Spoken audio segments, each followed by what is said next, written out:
Assalamualaikum warahmatullahi wabarakatuh. Perkenalkan, nama saya Nur Hasanah Novianti dengan nomor NIM 2892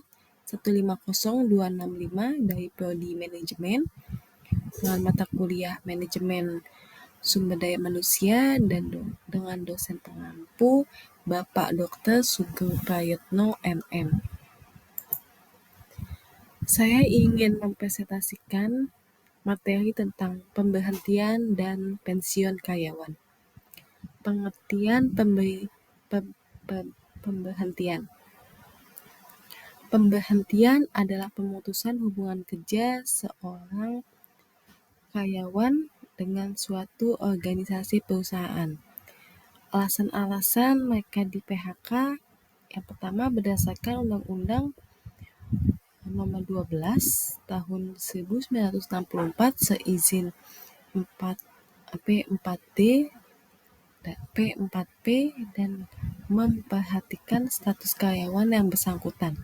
Yang pertama undang-undang, yang kedua keinginan karyawan, yang ketiga kontrak kerja berakhir, yang keempat meninggal dunia, yang kelima keinginan perusahaan, yang keenam pensiun, dan yang ketujuh kesehatan karyawan. Keinginan perusahaan. Alasan perusahaan yang pertama, karyawan tidak mampu menyelesaikan pekerjaannya.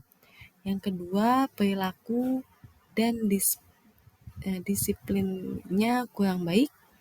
Yang ketiga, melanggar peraturan-peraturan dan tata tertib perusahaan. Yang keempat, tidak dapat bekerja sama dan terjadi konflik dengan karyawan lain. Yang kelima, melakukan tindakan amoral dalam perusahaan. Lalu konsekuensi pemberhentian berdasarkan keinginan perusahaan. Yang pertama, karyawan dengan status masa percobaan diberhentikan tanpa memberikan uang pesangon.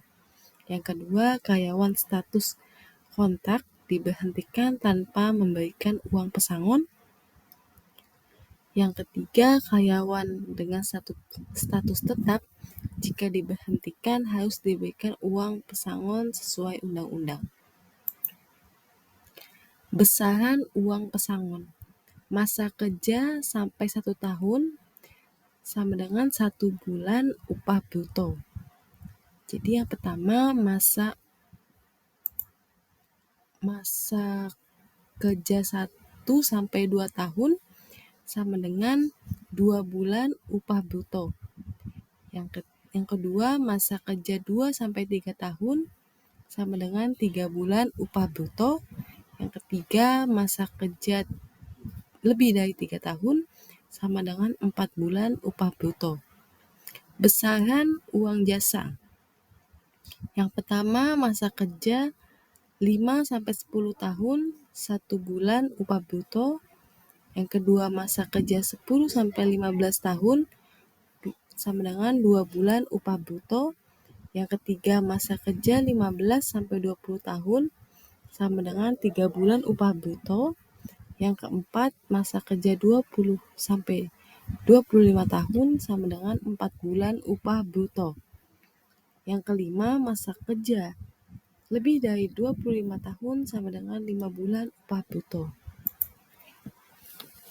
Jika itu keinginan karyawan, yang pertama pindah ke tempat lain untuk mengurus orang tua, yang kedua kesehatan kurang baik, yang ketiga untuk melanjutkan pendidikan, yang kelima berwisata,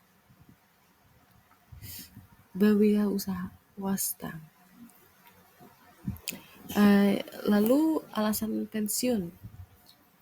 Yang pertama, uang pensiun merupakan pengakuan atau penghargaan atas pengabdian seseorang terhadap organisasinya.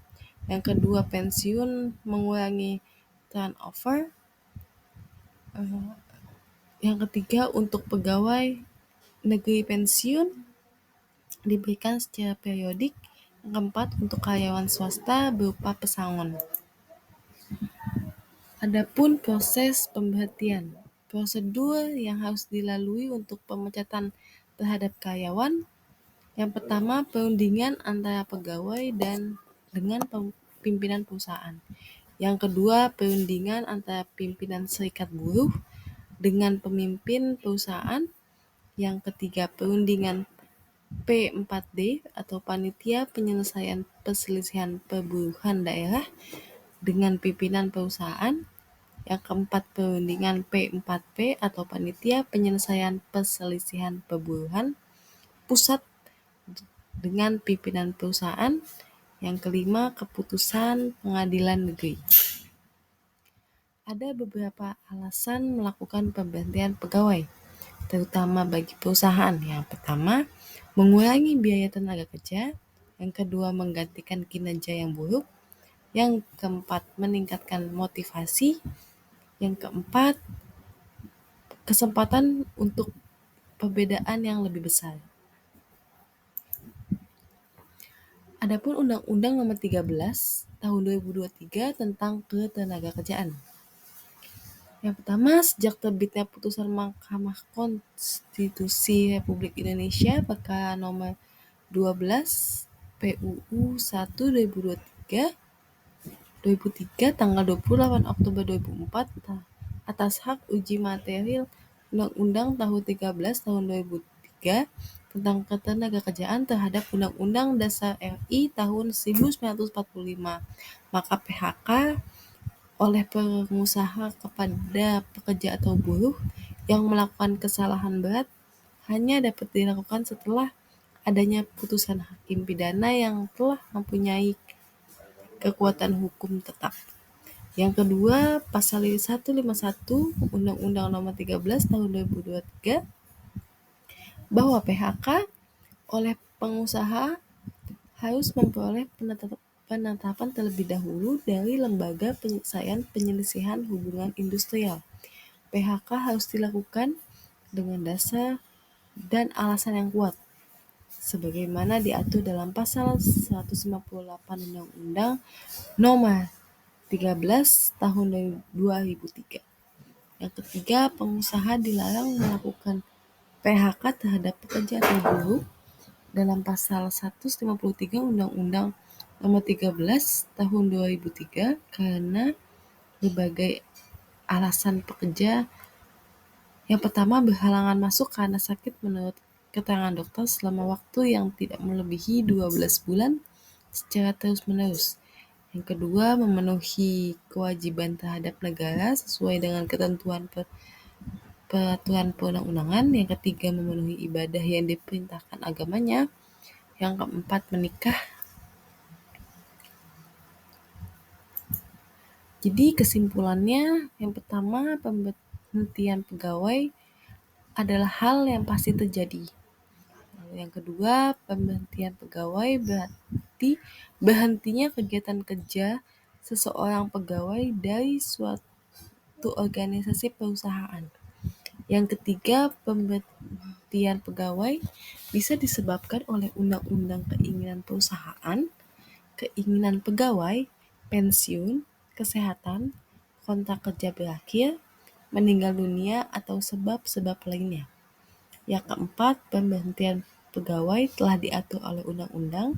Yang kelima, pemberhentian pegawai akan menimbulkan kerugian bagi kedua pihak.